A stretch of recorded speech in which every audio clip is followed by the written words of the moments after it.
जब जिंदगी का सबसे खूबसूरत सफ़र शुरू होता है ना, तो कदम ज़मीन पर नहीं टिकते। आज मैं खड़ी हूँ उस शहर में जहाँ कायनात का सबसे बड़ा सुकून है, मदीना मनवरा। और ये है मेरे आकाए दो जहां नबी पाक सल्लल्लाहु अलैहि वसल्लम की मस्जिद, मस्जिद नबवी। यहाँ पहली हाजिरी का जो एहसास है वो लफ्ज़ों में बयान नहीं हो सकता। दिल में आजिज़ी, आँखों में आंसू और ज़ुबान पर दुरूद सलाम लिए जब इंसान इस पाकीज़ा सहन में पहला कदम रखता है, तो लगता है जैसे रूह सदियों की प्यासी थी, जो आज यहाँ आकर सैराब हो गई। मस्जिद नबवी के अंदर एक ऐसी जगह है जो उस ज़मीन पर तो है, लेकिन ये उस दुनिया का हिस्सा नहीं है।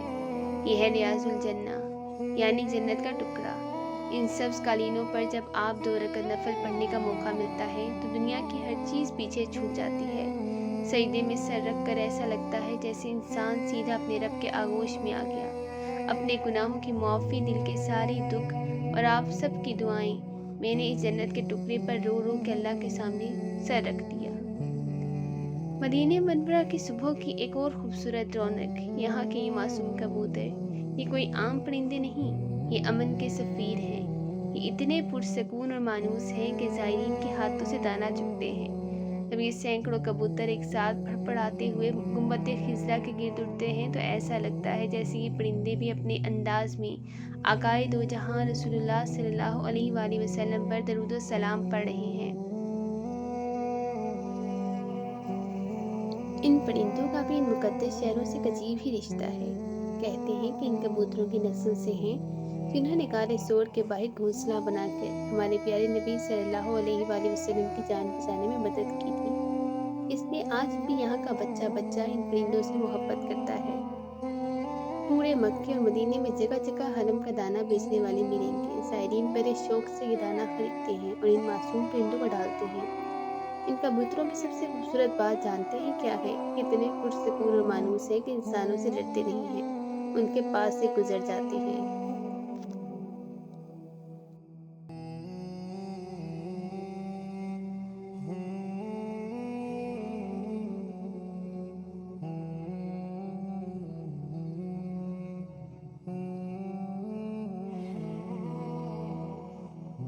मदीने पर सूरज तलू होता है। मस्जिद नबवी के सहन में एक जादुई मंजर देखने को मिलता है। ये बड़ी बड़ी सफ़ेद छतरियाँ जब आहिस्ता आहिस्ता किसी फूल की तरह खुलती हैं तो ऐसा लगता है जैसे सफ़ेद बादलों के ज़ायरीन पर अपना साया कर दिया। इन छतरियों के नीचे बैठकर ठंडी हवा के झोंकों का लुत्फ़ लेना और घंटों बस खामोश बैठे रहना, ये वो सुकून है जो दुनिया का कोई पैसा नहीं खरीद सकता।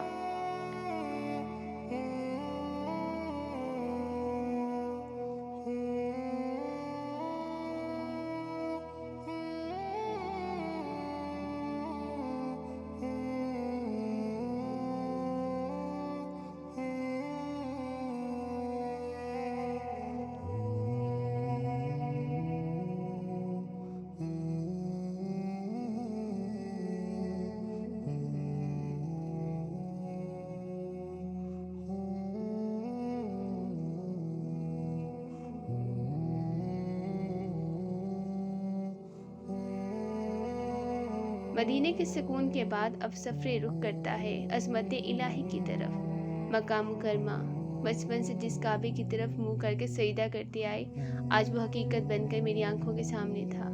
बैतुल्लाह पर जब पहली नज़र पड़ती है ना, तो वो वक़्त थम जाता है, सांसें रुक जाती हैं और इंसान की ज़ुबान वहीं अटक जाती है। काबे के काले गुलाब की वो हैयत और जलाल देखकर बस आंसू बहते हैं और दिल से सिर्फ अपने रब की अज़मत के कलमात निकलते हैं। ये वो लम्हा है जहाँ मांगी हुई कोई दुआ रद्द नहीं होती। तवाफ़े काबा के बाद अगला मरला सई, यानी सफ़ा और मरवा के पहाड़ों के दरमियान 7 चक्कर लगाना। ये हज़रत अम्मा हाजरा की कहानी। एक माँ की अपने बच्चे के लिए तड़प। बीबी हाजरा अपने नन्हे इस्माइल अलैहिस्सलाम के लिए पानी तलाश करने यहाँ दौड़ी थी। जब मैं इन हरी लाइंस के नीचे थोड़ा तेज़ दौड़ती तो एहसास होता कि एक माँ की ये तड़प अल्लाह को कितनी पसंद आई कि क़यामत तक के लिए इसे उम्र का लाज़मी हिस्सा बना दिया। ये जगह सिखाती है कि कोशिश हमें करनी है, लेकिन मौज़ा तो मेरा रब खुद दिखाएगा। मक्के की गर्मी से थोड़ा दूर जब हम ताइफ के ठंडे पहाड़ों पर आते हैं तो यहाँ कुदरत के रंग नजर आते हैं। طائف کی انگوروں کے باغات دیکھنے میں جتنے حسین ہیں، ان کا ذائقہ اتنا ہی میٹھا ہے، لیکن ان باغات کا رشتہ تاریخ سے بھی ہے۔ یہ وہی طائف ہے جہاں میرے آقا تشریف لائے تھے اور باغ کے رکھوالے حضرت عداس نے آپ صلی اللہ علیہ وسلم کو انگور پیش کیے اور آپ کے اخلاق سے متاثر ہو کر وہ اسلام لے آئے۔ ان ڈھیلوں کے نیچے بیٹھ کر تازہ انگور کھانا روح کو تر و تازہ کر دیتا ہے۔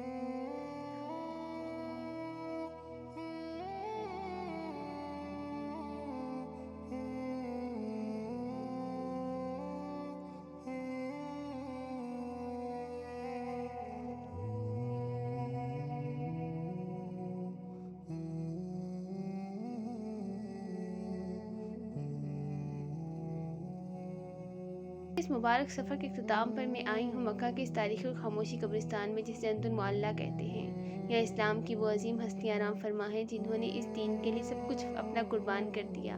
حضور کے آباء و اجداد اور سب سے بڑھ کر اسلام کی پہلی محسنہ ام المومنین حضرت خدیجہ الکبریٰ رضی اللہ تعالی عنہما کا مزار اقدس اسی مٹی میں ہے۔ ان کچی اور سادہ قبروں کو دیکھ کر دل کو ایک الگ قسم کا سکون ملتا ہے اور یہ احساس ہوتا ہے کہ دنیا عارضی ہے، اصل گھر تو بس یہی ہے۔